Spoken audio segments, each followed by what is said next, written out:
My daughter abandoned me on Christmas Day, running away with her husband and his parents on a trip that I paid $17,000 for. I was expecting family warmth, but found an empty house and a treacherous note. It turns out they had planned everything. They had a chat without me where they made fun of my ATM, so I cancelled everything. They called me 76 times, but they had no idea that this was just the beginning. Before we continue, please subscribe to the channel and let us know where you are listening in the comments. I expected the smell of bacon. Instead, I found silence. The kitchen table held a single piece of paper, folded once, positioned exactly where my coffee mug usually sat. My name was written across it in Nicole's careful handwriting. Nothing else disturbed the morning stillness. No laughter from the living room. No sounds of wrapping paper being torn. No excited voices discussing our upcoming vacation to Aspen.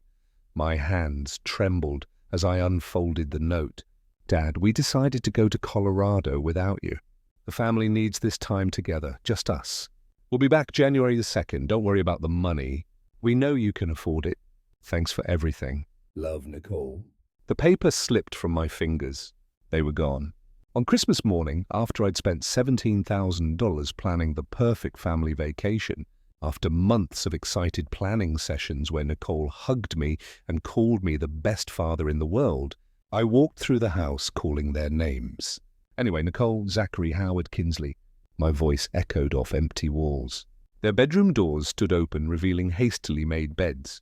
In Nicole's closet, the space where her large suitcase usually sat gaped empty. Zachary's shaving kit was missing from the bathroom counter. Back in the kitchen, I grabbed my phone with shaking fingers. Nicole's number went straight to voicemail. Her cheerful recorded voice felt like mockery now. Nicole, it's Dad. I found your note. I don't understand what's happening. Please call me back. Zachary's phone rang once before clicking to voicemail. Then Howard's, then Kinsley's. Each unanswered ring drove the truth deeper into my chest. This wasn't impulsive. They'd planned this, all of them together. I sank into my leather recliner, surrounded by wrapped presents I'd bought for people who'd abandoned me.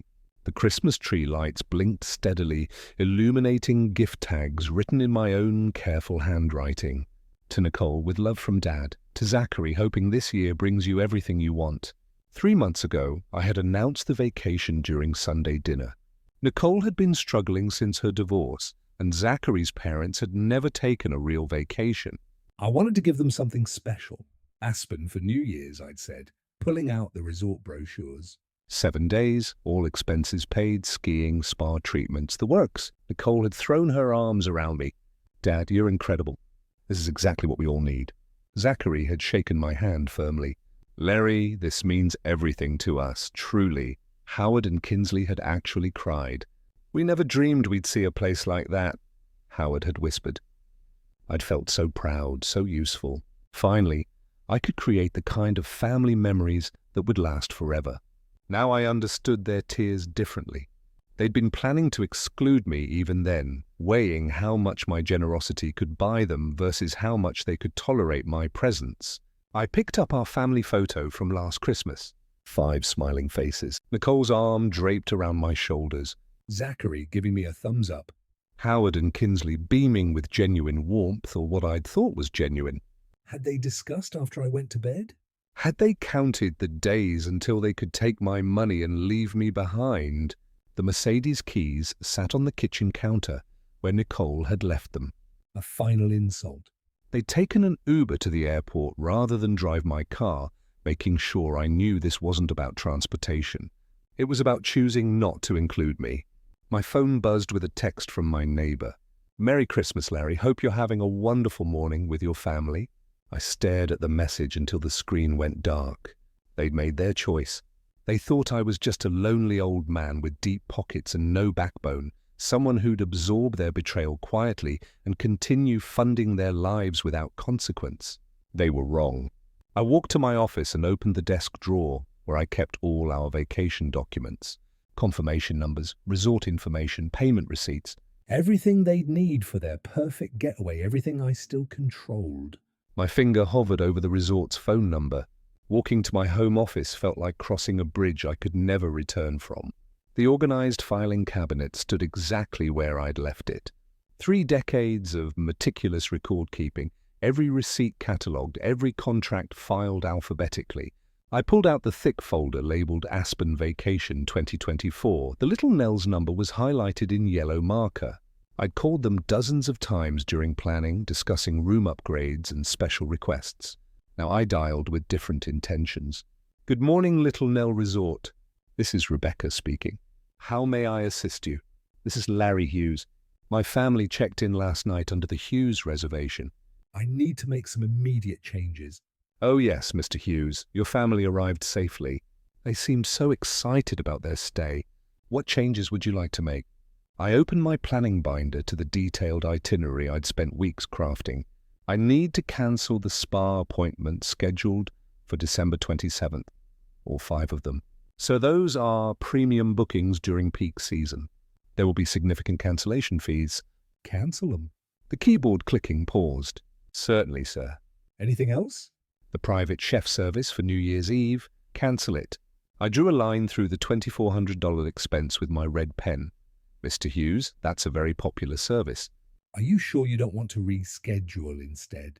Cancel the ski lessons, all of them. Cancel the wine tasting tour. Cancel the private shopping appointment.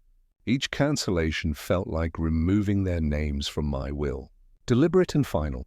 Rebecca's professional composure cracked slightly. Sir, this represents most of your planned activities. Is everything all right? Everything is perfect. One more thing. Remove my credit card authorization for any additional charges. They can pay for their own extras now.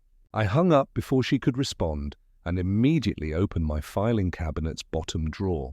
Inside sat folders containing 7 years of receipts. Every dollar I'd spent supporting Nicole and Zachary, organized by category and year. The university folder held $180,000 in tuition payments spread across 4 years. Nicole's psychology degree that she'd never used. I remembered her graduation day, tears streaming down her face as she hugged me, promising she'd make me proud. Wedding expenses, $65,000 for what Nicole called her fairy tale day. The venue, the flowers, the photographer. I'd written every check with joy, watching my daughter's dreams come true. Apartment down payment, $85,000. I'd structured it as a formal loan, not a gift. Smart business practice, even with family. The paperwork sat in its manila folder, Zachary's signature bold across the promissory note. My phone was already ringing before I'd finished reviewing the files. Larry, Merry Christmas, buddy. Michael Richardson's voice carried that relaxed holiday tone. My lawyer for 23 years, the man who'd handled my business sale and retirement planning. Michael, I need legal advice today. His pause told me he'd caught the edge in my voice. Larry, what's wrong? You sound different. My family went to Aspen without me on Christmas morning after I paid $17,000 for their vacation. The words came out flat, businesslike. I want to know my legal options regarding the money I've lent them over the years. Wait, what? Nicole and Zachary left you on Christmas? Are you serious? Completely serious. They took my money and abandoned me. Now I want to know what I can legally recover. Michael's silence stretched long enough that I wondered if the call had dropped. Finally, Larry, the apartment loan documentation we prepared is solid. It's a callable loan with 30-day notice. The credit cards you pay for can be cancelled immediately. But are you sure you want to cancel the cards? Prepare the loan recall notice. I want everything ready by tomorrow morning. Larry, it's Christmas. Maybe we should think about mediation, family counselling. They made their choice, Michael. Now I'm making mine. After hanging up, I walked to my fireproof safe and withdrew the documents I'd hoped never to need. Every loan agreement, every co-signed lease, every financial guarantee I'd provided out of love and trust. They had no idea what was legally possible. When generosity turned to betrayal, my phone started buzzing with an incoming call. Nicole's name flashed on the screen. I let it ring 3 times before answering, my voice steady as granite. Hello, Nicole. Dad, her voice cracked with panic. What did you do? They're saying all our reservations are cancelled. The spa, the restaurants, everything. I called them. Silence stretched between us like a chasm. Then you can't do that. We're already here. We planned this whole trip around those bookings. No, I planned this trip. You just decided to exclude me from it. Dad, please let me explain. Explain what? How you coordinated leaving me alone on Christmas morning. How you took my 17,000 and abandoned me. My fingers drummed against the desk. There's nothing to explain, Nicole. Her breathing turned rapid, desperate. We can talk about this when we get back. We can work things out, can we? Like we worked out telling me you were leaving. Dad, you're being unreasonable. I'm being practical. Michael Richardson is preparing the legal papers to call in your apartment loan. 30 days' notice as specified in the contract you and Zachary signed. The phone went silent except for her sharp intake of breath. You wouldn't? I already have. Your credit cards will be cancelled by noon today. Any bank guarantees I've signed are being revoked. I opened my safe and pulled out the thick stack of documents. Did you really think I kept no records of my generosity? Dad, stop, please. Now she was crying. We made a mistake. Okay, we should have talked to you first. You made a choice. Now you live with the consequences. What about Howard and Kinsley? They've never done anything to hurt you. They're just innocent. They participated. They could have called me, warned me, refused to go. Instead, they chose sides. I flipped through the loan documents, each page crisp with legal authority. Everyone made their choice. This is insane. You can't destroy our lives over one mistake. One mistake. The words came out colder than I had intended. Nicole, this was an impulse. You planned this. You discussed it. You coordinated it. You booked transportation without telling me. This was calculated betrayal. Zachary's voice joined the call suddenly. Larry, this is getting out of hand. Let's talk like adults here. Adults don't abandon family members on Christmas morning. Zachary, look. We thought you might enjoy some time alone. You're always saying how busy your social calendar is. Don't. My voice cut through his attempt at manipulation. Don't you dare try to reframe this as doing me a favor. You took my money and left me behind because you didn't want me there. That's not I have the receipts, Zachary.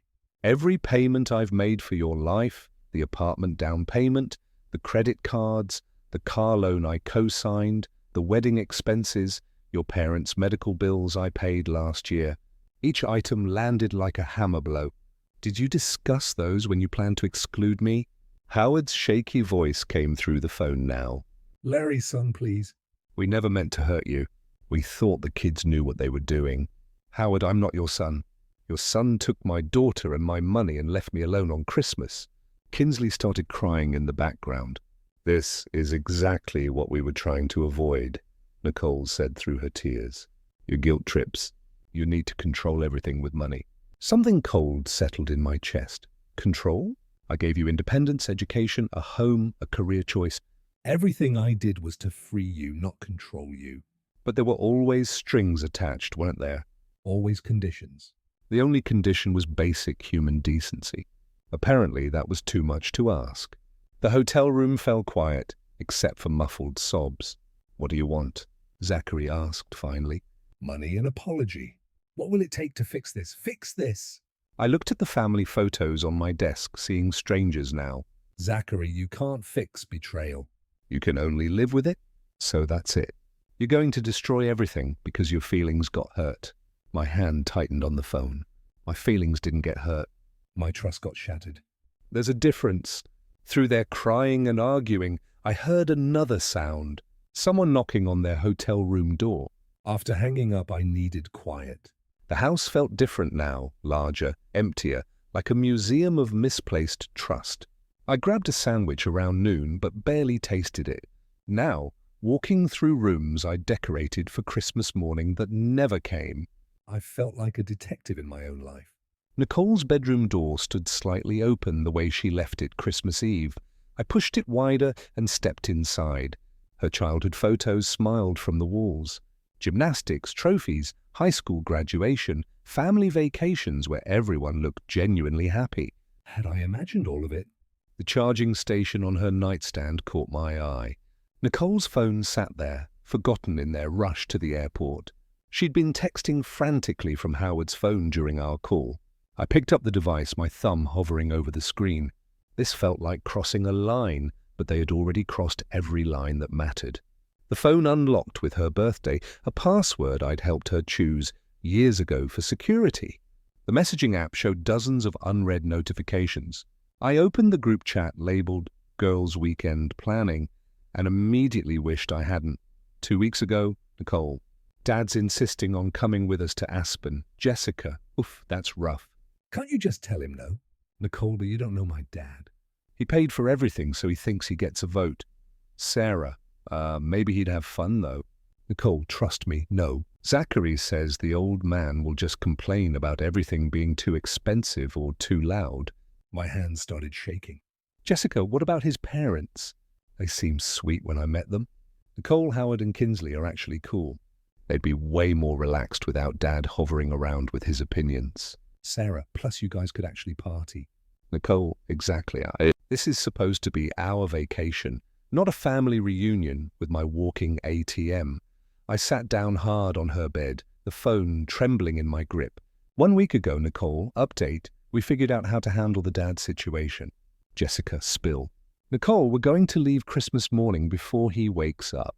Leave a note, Sarah. That's kind of brutal. Nicole, he'll get over it. Plus, Howard said they felt bad about taking so much money from him anyway. Jessica, wait. So his in-laws are in on this?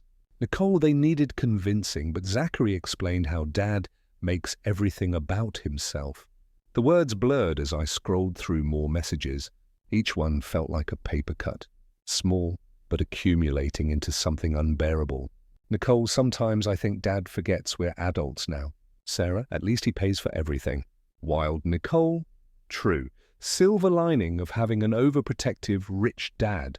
Jessica, must be nice having a father who can afford to spoil you. Nicole, it comes with strings though. He expects gratitude and family time in return. Sarah, GH, emotional labor. I remembered the conversation from 2 weeks ago now. Zachary's suggestion hadn't been casual at all. Larry, don't you think it might be nice if just the younger generation went this time? He'd said over Sunday dinner. Nicole had jumped in immediately. Dad, you'd probably be more comfortable at home anyway. You always say how much you love having quiet time to read. I'd laughed, thinking they were joking, but I've been looking forward to this family time for months. The awkward silence that followed made sense now. They'd already decided. Howard and Kinsley had avoided my eyes because they knew. Everyone knew except me. 3 days ago.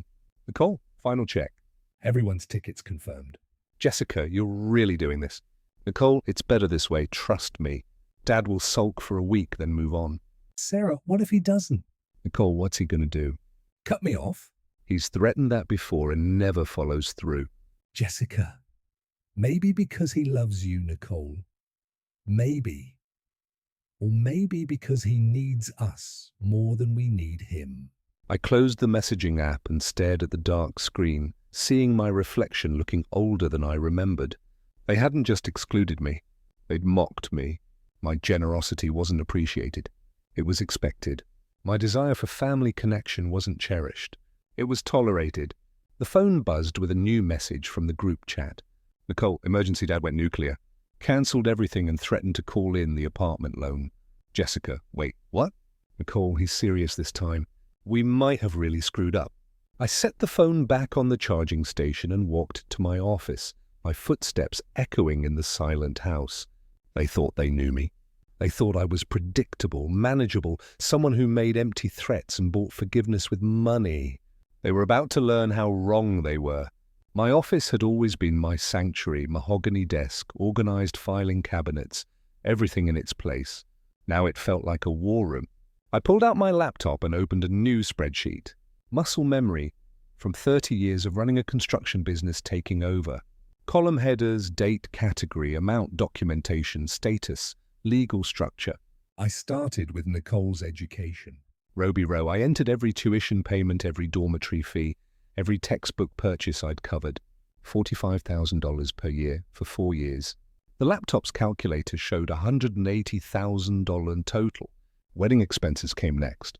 The venue Nicole had to have. The dress that costs more than most people's cars. The honeymoon to Bora Bora. 'Cause we'll only do this once, Dad. Another $65,000. The apartment down payment made me pause. I'd been smart there, structuring it as a formal loan with Michael's help. $85,000 with a promissory note signed by both Nicole and Zachary. Interest rate below market, but legally binding. Vehicle purchases: Nicole's BMW 45,000, Zachary's truck 35,000. Both loans I'd co-signed when their credit wasn't sufficient. Monthly support over the past 3 years averaged $2,500. Rent assistance, grocery money, insurance payments, emergency funds, Another $90,000. The final total made me sit back in my chair. $55,000, $500,000 of documented generosity repaid with calculated betrayal. I reached for my phone and dialed Michael's number. Larry, how are you holding up? I need an emergency meeting tonight if possible. It's Christmas Day. Michael, I've just calculated over $500,000 in family support over the past decade. I need to know exactly what legal options that creates. Silence. Then I'll meet you at my office at 5:30. Let me call David. Cruz, you'll want tax implications reviewed too. Driving downtown felt surreal. Christmas lights twinkled on empty streets while I navigated toward a meeting that would change everything. Michael's building was dark except for his 20th floor office windows. He met me at the elevator, his usually impeccable suit replaced by jeans and a sweater. Larry, in 23 years of representing you, I've never seen you like this. In 23 years, I've never been systematically betrayed by the people I love most. David joined us by video call from his home office, his background showing a Christmas tree with scattered wrapping paper. Larry. Michael filled me in. You're talking about significant asset recovery here. I spread my documentation across Michael's conference table. Tell me what I can legally do. Michael reviewed the apartment loan paperwork first. This is solid. You structured it perfectly. Callable with 30 days written notice. Below, market interest rate clearly documented as family assistance. Completely enforceable. The credit cards. You're the primary account holder. They're authorized users. You can remove them immediately. Any debt they've accumulated on your cards becomes due on demand. David leaned forward on the screen. From a tax perspective, you've been treating monthly support as gifts under the annual exclusion limit. Smart. But the major items, education, wedding, apartment, those create legitimate debt instruments if the recipients breach trust. What about the car loans? You're guarantor on both. If they miss payments, you can demand immediate payoff or repossess through the lender. I felt a cold satisfaction settling in my chest. So they have no legal protection. Michael adjusted his glasses. Larry, they have no assets of their own, no independent income stream, and they've made themselves completely financially dependent on your goodwill. From a legal standpoint, you hold every card. The emotional fraud aspect, harder to prove, but you have documented evidence of premeditated deception while accepting financial benefits. A court would view that very unfavorably, David added. Plus, there's the constructive trust doctrine. Money given under false pretenses can be recovered even if initially structured as gifts. Timeline for implementation. Michael pulled out his legal calendar. Credit cards can be cancelled tonight. Apartment loan notice can be served tomorrow. They'll have 30 days from receipt. Vehicle loans can be called if they miss a single payment. And if they resist, then we file for breach of trust, unjust enrichment, and fraudulent acceptance of benefits. With your documentation, it's not even a difficult case. I gathered the documents, each paper representing not just money, but years of love freely given and carefully betrayed. Draft everything, all of it. Larry, once we start this process, they started it when they planned to abandon me while taking my money. I'm finishing it. Michael nodded slowly and opened his laptop. I'll have preliminary documents ready by tomorrow morning. Outside, Christmas lights still twinkled, but they looked different now, like evidence markers at a crime scene. I pulled out my phone and opened my banking app to begin the first phase. 4 days of preparation had transformed my house into a fortress of documentation. Legal papers organized in neat stacks, financial records cross-referenced, Michael's preliminary agreements reviewed and ready. When Zachary's truck pulled into my driveway at 6:30 on December 29th, I was watching from the living room window. They looked exactly as I'd expected, wrinkled clothes, Nicole's eyes red, rimmed from crying, Howard and Kinsley trailing behind like reluctant participants in someone else's drama. 4 days in a roadside motel had stripped away their vacation confidence. I opened the door before they could knock. Larry. Zachary's voice carried forced authority, like a man trying to intimidate his way out of quicksand. Come in. I stepped back without warmth, without the usual embrace I'd have offered before. Living room. Nicole rushed toward me with tears already flowing. Daddy, I'm so sorry. We never meant for things to get so complicated. Sit down, Nicole. She froze at my tone. Even Zachary looked surprised by the ice in my voice. Howard cleared his throat nervously. Larry's son, maybe we should all take a breath here. These family misunderstandings happen. This wasn't a misunderstanding. I remained standing while they settled uncomfortably on my furniture. This was a coordinated decision to exclude me while accepting my financial support. Kinsley dabbed at her eyes with a tissue.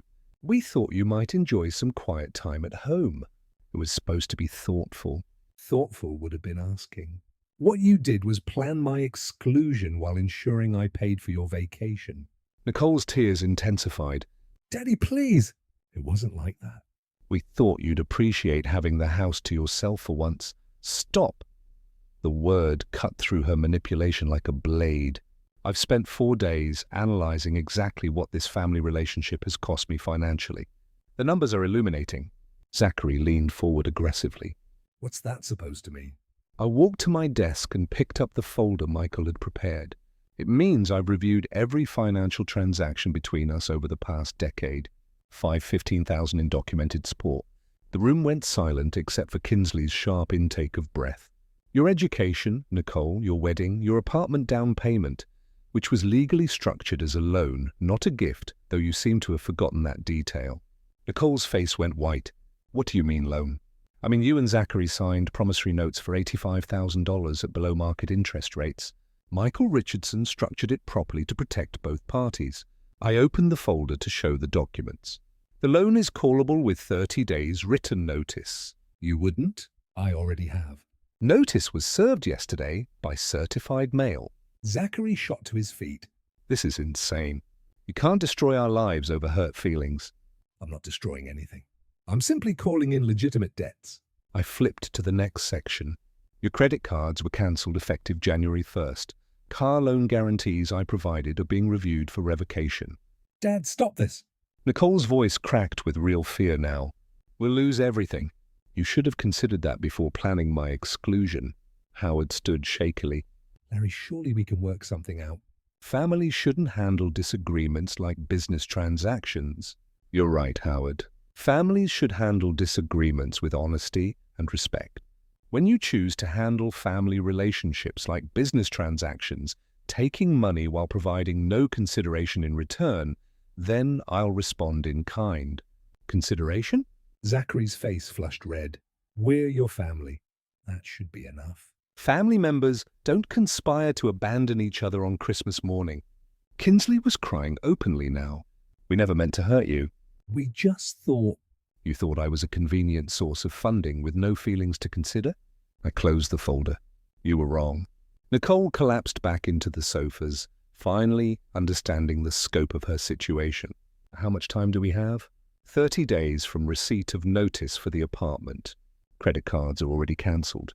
Car payments become your sole responsibility immediately. We can't afford any of this without your help, she whispered. Then you should have thought about that before you decided my presence was unwanted. Zachary paced toward the window, his hands clenched into fists. This is blackmail. This is business, something you should understand, given your eagerness to treat family relationships as financial transactions. Nicole looked up at me with desperation replacing manipulation. What do you want? An apology? Graveling? What will it take to fix this? I met her eyes without flinching. You can't fix betrayal with apologies, Nicole. You can only live with the consequences. So that's it. Zachary spun around to face me. You're going to financially destroy us because we took a vacation without you. I'm going to treat you exactly the way you treated me, as people whose feelings and needs don't matter. The room fell silent except for the ticking of my grandfather clock. Finally, Zachary straightened his shoulders and looked directly at me. We need time to figure this out. You have exactly the time specified in the legal documents. Not one day more. As they filed toward the door, defeated and desperate, I knew they wouldn't accept this quietly. I slept better that night than I had in weeks. Morning brought the satisfaction of systematic implementation. My desk was organized with contact lists, legal timelines, and action items arranged in order of priority. I ate too sharp. I made my first call. Michael? It's Larry. Time to file the apartment loan collection lawsuit. You're certain about this? Once we file, there's no going back without looking weak. File it. $85,000 plus accumulated interest and legal fees. Full collection action. I'll have it submitted within the hour. What about the credit cards? Calling the bank next. First National answered on the second ring. Mr. Hughes, how can we help you today? I need to remove Nicole Hughes as an authorized user on all my accounts. Effective immediately. Certainly, sir. May I ask the reason for the removal? Business decision. Family financial restructuring. The cards will be cancelled within 24 hours. Any outstanding charges will remain on your primary account. Understood. Chase Auto Finance took longer to reach the right department. Mr. Hughes, you're calling about the guarantee removal on the Zachary Thompson vehicle loan. Correct. I want my financial guarantee removed from his loan agreement. Sir, that will require him to qualify independently or find another guarantor. If he cannot, the loan becomes immediately callable. That's his responsibility now. By 10, every legal action was in motion. The satisfaction felt clean, businesslike. No emotion, just consequences for documented betrayal. My doorbell rang at 10:30. Nicole stood on my porch, holding a manila envelope, tears already streaming. Daddy, my credit card was declined at the grocery store. The bank said you canceled my authorization. I removed you as an authorized user. The cards were mine, not yours. She pushed past me into the living room, opening the envelope to scatter family photos across my coffee table. Look at these. Remember when you taught me to ride a bike? My graduation, my wedding day, where you walked me down the aisle. I remember paying for all of those occasions. How can you be so cold? I am your daughter. Daughters don't conspire to abandon their fathers on Christmas morning. Zachary appeared in my doorway, phone pressed to his ear. No, I understand. Yes, the guarantee has been removed. He hung up and stared at me with barely controlled fury. The bank wants my car loan paid in full or they'll repossess. I can't qualify for refinancing without your guarantee. Then you shouldn't have risked it by betraying my trust. Howard and Kinsley shuffled in behind their son, looking uncomfortable. Larry, surely we can work something out, Howard said. These are just family disagreements. We've all said things. This isn't about things we've said. This is about things you've done. Premeditated financial fraud. While accepting my generosity, Nicole's tears turned desperate. What do you want from us? Graveling? Public humiliation? Tell me what will fix this. Nothing will fix betrayal. You can only pay the legal consequences. Zachary stepped closer, his voice dropping to something that sounded almost like a threat. You know, Larry, family relationships go both ways. You might want to consider what happens when you're alone in this big house. Accidents happen to elderly people. I pulled out my phone and started recording. Could you repeat that, Zachary? My lawyer will be interested in documented intimidation attempts. His face flushed red. I wasn't threatening. You were implying that my age makes me vulnerable to accidents if I don't comply with your financial demands. That's textbook elder intimidation. Nicole grabbed Zachary's arm. Stop talking. You're making it worse. Worse than being financially destroyed by your own family. I looked directly at Zachary. I have security cameras recording this conversation. I have witnesses to your threatening behavior. Every word you've spoken is being documented for legal proceedings. Kinsley started crying. This isn't what families do to each other. Larry, you're destroying relationships that took decades to build. I didn't destroy them. I discovered they were already destroyed. You helped plan my exclusion while accepting my money. That destroyed the relationship. We thought you thought I was the convenient ATM with no feelings to consider. Zachary paced toward the window, his fist clenched. Fine, you want to play hardball? Two can play that game. This isn't a game. This is debt collection. You owe $85,000 plus interest. The court will decide if you pay voluntarily or through asset seizure. We'll see about that. Nicole gathered her photos with shaking hands. 30 days. 30 days from legal service. The clock started yesterday. As they reached my front door, Zachary turned back with cold calculation in his eyes. You know what your problem is, Larry? You think money makes you powerful, but power comes from having people who care about you, and you just threw that away. I watched them walk to their truck, noting how Zachary's hands trembled as he started the engine. They still didn't understand. I hadn't thrown anything away. I had simply stopped funding my own betrayal. New Year's Day brought the kind of quiet satisfaction I hadn't felt in years. The legal machinery was grinding forward exactly as planned, and I spent the afternoon reading in my study, occasionally glancing at the snow outside my window. At 2 a.m. my phone rang. Larry, it's Margaret. My cousin's voice carried an unusual tension. I need to talk to you about something concerning. Margaret and I had maintained steady contact since childhood, built on mutual respect and shared family history. If she sounded worried, I paid attention, of course. What's troubling you? I've received several phone calls today about you from Nicole, Zachary, even Howard, and Kinsley. They're all saying similar things, and frankly, Larry, it doesn't sound like the man I've known for 40 years. I set my book aside and focused completely. What exactly are they saying? They claim you've become paranoid and suspicious since retirement. Nicole was crying, saying, "You've turned against your own family over money." Zachary insisted, "You're not thinking clearly and need intervention." The sophistication of their strategy impressed me despite my anger. And what's your assessment of these claims? That's why I'm calling. 3 separate family members contacting me within 2 hours, all with nearly identical talking points. That's not organic family concern, Larry. That's coordination. Margaret's business background in marketing made her naturally suspicious of orchestrated campaigns. They're trying to paint you as mentally declining, while positioning themselves as victims trying to help their troubled patriarch. What specifically did they claim? Nicole said, "You've become obsessed with money and are punishing her for wanting independence." Zachary suggested you're showing signs of cognitive decline and making irrational financial decisions. Howard added that they're all worried about your judgment. Each false claim landed like a calculated blow. They were attempting to undermine my credibility before I could damage theirs. Margaret, are you familiar with the actual sequence of events that led to this situation? Only what they've told me, which is why I'm asking for your version. I spent 15 minutes providing the factual timeline, the planned vacation, their Christmas morning abandonment, the note, their coordinated exclusion while accepting my financial support. I kept emotion out of it, presenting only documented facts. That's quite different from what they described.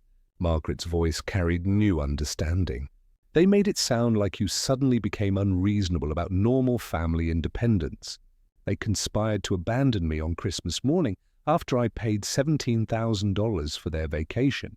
When I implemented legal consequences for their documented loans and financial obligations, they escalated to intimidation and now reputation management. Larry, I'm going to ask you something directly. Are you experiencing any cognitive issues, any changes in judgment or decision? The question didn't offend me. It was exactly what a concerned relative should ask when presented with conflicting narratives. My lawyer, Michael Richardson, has worked with me on these legal actions. My accountant, David Cruz, reviewed all financial documentation. Both professionals can attest to my mental acuity. The family simply doesn't want to face legal consequences for their calculated betrayal. That aligns with the Larry I know. The man who built and successfully sold a construction company doesn't suddenly become paranoid over normal family dynamics. Margaret, I appreciate your call more than you know. How many other relatives have they contacted? I suspect they're working through the family directory systematically. Your brother, Robert, cousin Janet, probably your neighbors too. The scope of their campaign exceeded my initial assessment. They were attempting comprehensive reputation destruction to pressure me into backing down from legal actions. Are you willing to help me document their false claims? Absolutely. What they're doing is character assassination, and it's not going to work on people who know you. After hanging up, I opened a new document on my laptop. If they wanted to wage reputation warfare, I would respond with the same systematic approach I'd used for their financial betrayal. The family had just escalated from threatening my safety to attacking my character. They were about to learn that this was an even bigger mistake. Evening brought the satisfaction of documentation. I'd spent the day creating a systematic response to their reputation campaign, timeline of events, professional references, character witnesses. Margaret had provided detailed accounts of their coordinated phone calls. By 7:30, I was reading in my living room when headlights swept across my window. Zachary's truck pulled into my driveway with unnecessary aggression, tires squealing slightly on the pavement. Through the window, I watched him slam the door and stride toward my house with the body language of someone who'd run out of reasonable options. I activated my security system from the discreet panel beside my chair. 6 cameras covering all approaches to the house, everything recording automatically to cloud storage. 30 years of running a construction business had taught me the value of documenting confrontations. His pounding on my front door sounded more like demands than requests. "Open up, Larry, we need to talk." I opened the door, but remained in the threshold, maintaining control of the space. "Good evening, Zachary. Don't give me that polite nonsense." He pushed past me into the living room, his movements jerky with barely controlled fury. "You think you can destroy my family with your legal games? I think I can collect legitimate debts through proper legal channels." Legal channels. His voice rose to something approaching, shouting, "You're ruining our lives over hurt feelings. I'm exercising contractual rights over documented loans." Zachary moved closer, using his height and 40-year age advantage to loom over me. You know what happens to stubborn old men who live alone in big houses like this? I met his stare without flinching. "What happens?" "Zachary, accidents, break-ins." "Bad things happen when neighbors can't hear you calling for help." His voice dropped to something that sounded almost casual. "Your fancy alarm system won't help if you have a medical emergency or if someone decides you need to learn a lesson about family loyalty." "Are you threatening me?" I'm explaining reality to someone who seems confused about his situation. He gestured around my living room. "You're 62 years old, living alone, no family support anymore. Things could get very difficult for you if you don't stop this legal nonsense." I nodded thoughtfully, as if considering his words. "That's an interesting perspective." "Would you like to see something?" Without waiting for an answer, I walked toward my home office. Zachary followed, probably thinking he'd intimidated me into compliance. "See, the thing about living alone in a big house," I said, opening my office door, "is that you can afford proper security measures." The wall of monitors showed 6 different camera angles of my property, including perfect footage of Zachary's arrival and our entire conversation. His face went white as he recognized himself on screen making threats to an elderly man. "That's "You can't record me without permission." "This is my private property. I can record anyone who enters." I pointed to the timestamp showing his threats from 3 minutes earlier. "Everything automatically uploads to secure cloud storage. My lawyer, Michael Richardson, receives copies of all security footage." Zachary stared at the screens with growing panic. "You have to delete this. I don't have to do anything except provide evidence to law enforcement when elderly persons are threatened in their own homes." "Delete it, Larry. I wasn't serious about what? Medical emergencies, break-ins, teaching me lessons about family loyalty." I picked up my phone. "Threatening an elderly person is a serious crime in Michigan, especially with documented evidence. You can't call the police over a conversation. I can call them about criminal intimidation and threats against a senior citizen." I dialed 911, which carries enhanced penalties under Michigan law. 911, what's your emergency?" "This is Larry Hughes at 847 Maple Ridge Drive. I need police response for criminal threats made against me by a family member. I'm 62 years old and the suspect is still in my home making threats about accidents and break-ins." Zachary's face went from anger to pure panic. "Hang up, I'll leave right now." "Sir, are you in immediate danger?" the dispatcher asked. "The suspect is agitated, but I have him on security camera." "I have video evidence of the threats." Officers are dispatched. "Please stay on the line." 2 patrol cars arrived within 8 minutes. I provided the officers with printed screenshots of Zachary making threats along with the audio recording. Michigan's enhanced penalties for crimes against elderly persons made this a priority. Arrest. Mr. Thompson, you're under arrest for criminal intimidation and threatening an elderly person. The lead officer announced, producing handcuffs. Zachary's hands shook as they cuffed him. This is insane. He's my wife's father. That makes it worse, sir. Family relationship doesn't excuse threatening behavior. As they led him to the patrol car, Zachary looked back at me with something approaching desperation. You don't know what you're doing, Larry. This won't end the way you think. I watched the taillights disappear down my street, then called Michael Richardson to inform him about our newest legal development. The court documents arrived on a snowy Tuesday morning, delivered by Michael Richardson with the satisfaction of a man who'd orchestrated a perfect legal victory. I spread them across my dining room table like a general, reviewing successful battle plans. Complete judgment in your favor, Michael announced, setting his briefcase beside the papers. $85,000 recovered through apartment sale. All credit obligations transferred back to primary borrowers. Criminal charges proceeding separately. The numbers were more satisfying than I'd anticipated. Not just the money, though recovering every penny felt appropriate, but the systematic nature of justice served through proper legal channels. Zachary's employment situation, criminal record for threatening an elderly person, makes him essentially unemployable in any professional capacity. Most employers run background checks. Now, I reviewed the property sale documents. Their apartment had sold within a week to cash buyers. The real estate market didn't care about family drama, only market values and clear titles. Vehicle repossession completed yesterday, Michael continued. Bank moved quickly once the guarantee removal was processed. They're using public transportation now.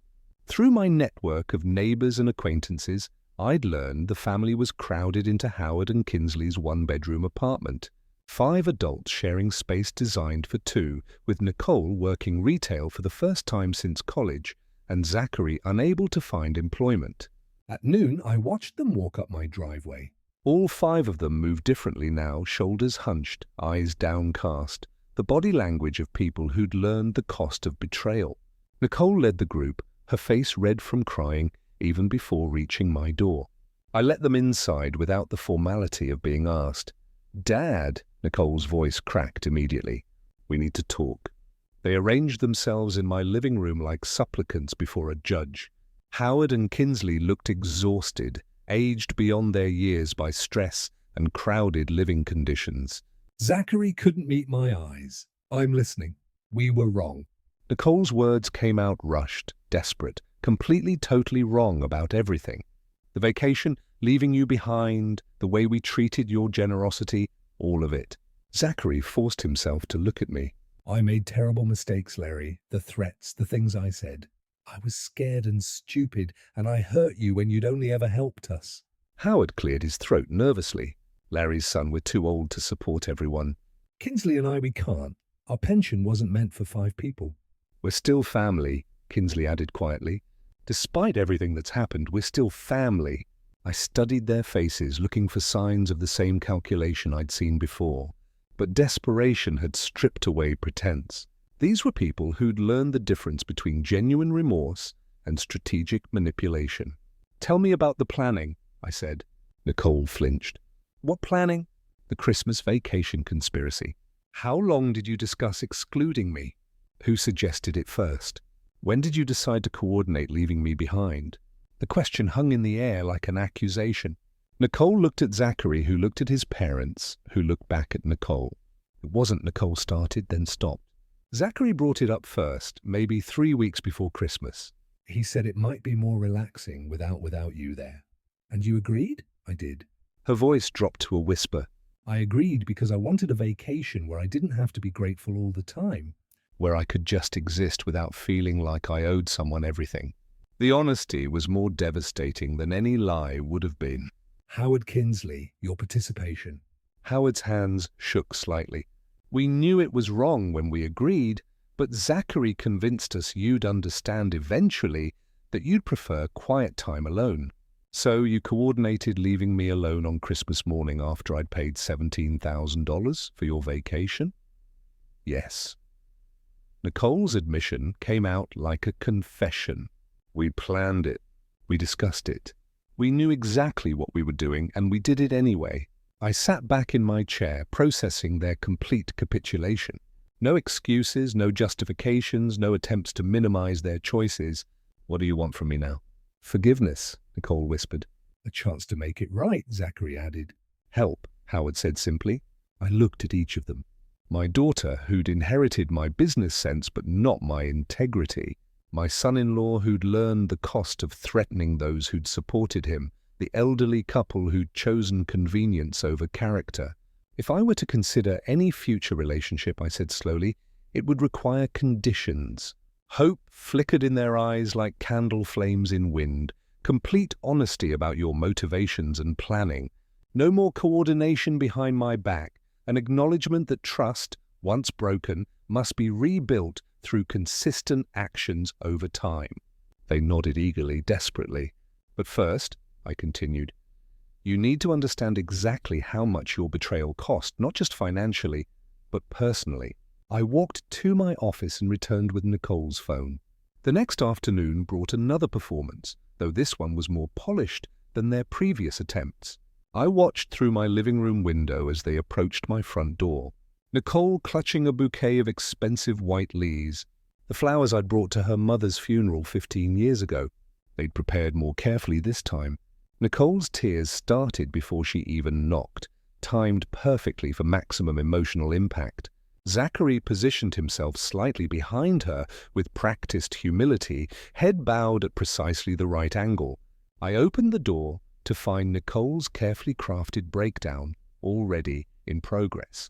Daddy, she pressed the flowers into my hands while sobbing with theatrical precision. I love you so much, and I'm so sorry for everything we did to you. The others filed in behind her like a choreographed funeral procession. Zachary's apology came on cue. Larry, I've spent every night thinking about what I said to you, what I threatened. I learned my lesson about respecting the man who gave us everything. I understand now. Howard and Kinsley provided the perfect elderly backdrop. Their genuine distress mixed with practiced support for their children's performance. We just want our family whole again, Kinsley whispered. Life's too short for all this anger and separation. Nicole collapsed onto my sofa with calculated vulnerability. I know we hurt you terribly, but I promise, I swear I'll be the daughter you deserve. I'll make everything right. As she spoke, I noticed her phone positioned carefully against the cushion, screen facing toward our conversation. The small red recording dot was barely visible, but it was there. Tell me more about making things, right? I said, settling into my chair with strategic distance. I understand now that taking your generosity for granted was wrong, Nicole continued, her voice carrying the practiced cadence of rehearsed sincerity. I see how much you've sacrificed for us, how much you've given, and I want to earn your love back. Zachary glanced at his watch, a quick, almost unconscious gesture that contradicted his claims about this being the most important moment of his life. I'm ready to prove my gratitude every single day, he added, checking the time again while speaking about eternal appreciation. The disconnect between their words and behavior created a fascinating study in deception. Nicole's tears appeared genuine, but her strategic phone positioning revealed calculation. Zachary's apologies sounded memorized, delivered between obvious time checks that suggested somewhere else he needed to be. Howard Kinsley. What are your thoughts on rebuilding family trust? I asked. We believe in forgiveness, Howard answered carefully. People make mistakes, but families should find ways to move forward together, even when those mistakes involve systematic planning and coordination. The question hung in the air like an accusation. Nicole adjusted her phone's position. Subtle, but noticeable if you were watching for deceptive behavior. We all regret the planning aspect, Zachary said, glancing at his watch again. It was wrong to coordinate excluding you. We understand that now. Do you? I looked directly at Nicole. What exactly do you understand about coordination and planning? Her carefully prepared composure flickered for just a moment. I understand that we made decisions as a group that hurt you individually, and that was selfish and cruel. The answer was too polished, too therapeutic sounding, like something coached by someone who'd researched family reconciliation tactics online. Nicole, you seem distracted by something on your phone. She went rigid. My phone. No, I'm completely focused on you, Dad. On us? On fixing this? But her eyes had darted to the device involuntarily, confirming what I'd already observed. She was recording our conversation, probably planning to use selective clips for social media sympathy or legal documentation. Zachary, you keep checking your watch. Do you have somewhere more important to be? His face flushed. No, this is the most important thing in my life right now. I was just nervous habit. The lies layered upon lies with increasing transparency. 40 years of business negotiations had taught me to read people's true priorities behind their stated intentions. These people were performing repentance, not feeling it. I appreciate you all coming, I said, standing up to signal the conversation's end. This has been very educational. Nicole's panic was immediate and visible. Educational? Dad, what do you mean? We're trying to apologize, to make things right. You're trying to manipulate me with a performance while secretly recording our conversation for your own purposes. The accusation landed like a physical blow. Nicole's hand moved instinctively toward her phone, confirming my observation. I wasn't. I would never. You positioned your phone to record this conversation from the moment you sat down. Zachary checked his watch 6 times during his speech about how this moment means everything to him.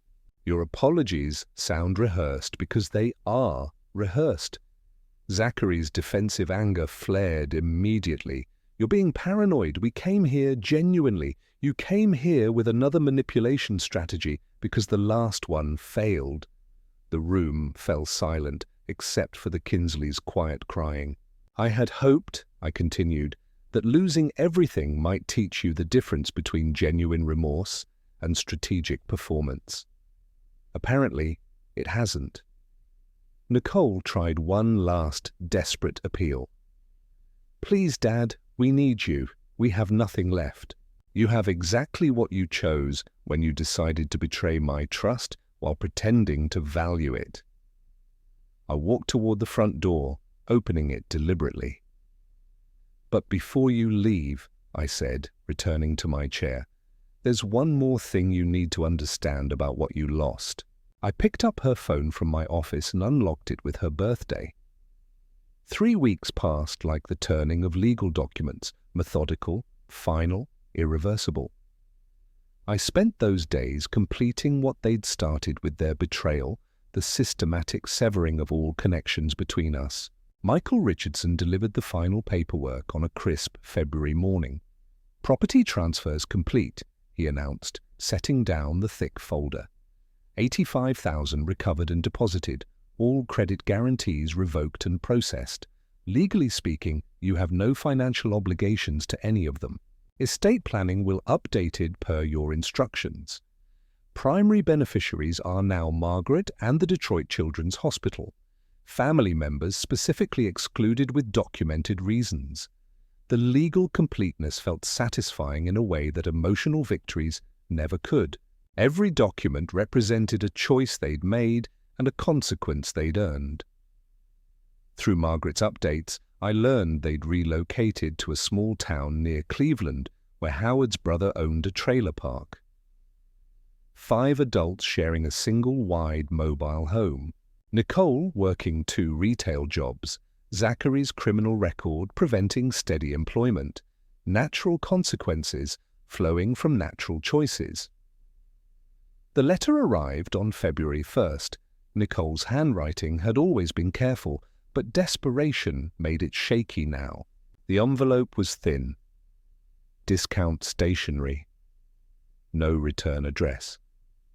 I opened it at my kitchen table while drinking coffee that I'd bought without considering anyone else's preferences. Dad, I know you probably don't want to hear from us, but I have to try. We're living in Uncle Bob's trailer park now.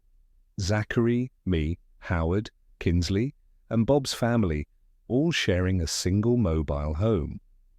The kids sleep on air mattresses in the living room. I'm working at a grocery store and a gas station just to help with groceries. Zachary can't find anything steady because of his record. Howard's blood pressure medication costs more than we can afford, and Kinsley's arthritis is getting worse from the stress. I'm not asking for much, just enough to get us a small apartment so the older folks can have some dignity. Maybe $500 a month. I know I was wrong about everything, but we're family.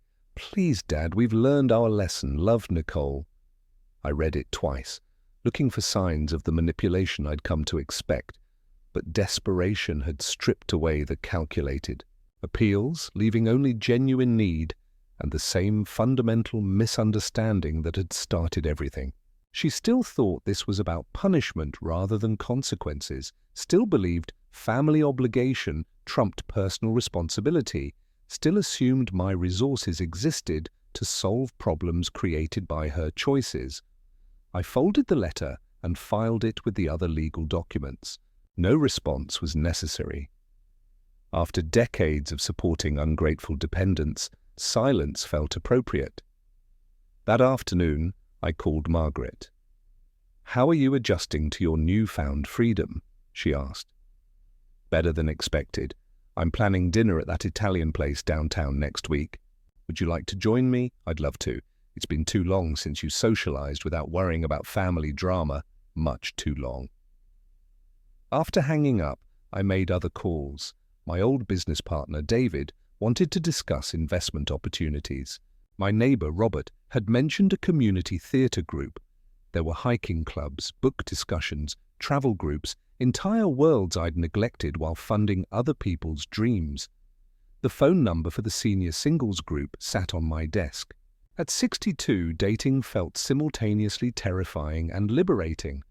But meeting someone who valued conversation over credit cards, companionship over financial support, seemed worth exploring. I walked through my house that evening, seeing spaces differently. The dining room, where they'd plotted my exclusion, could host dinner parties for people who actually enjoyed my company. The guest bedrooms could welcome visitors who came for relationship rather than resources.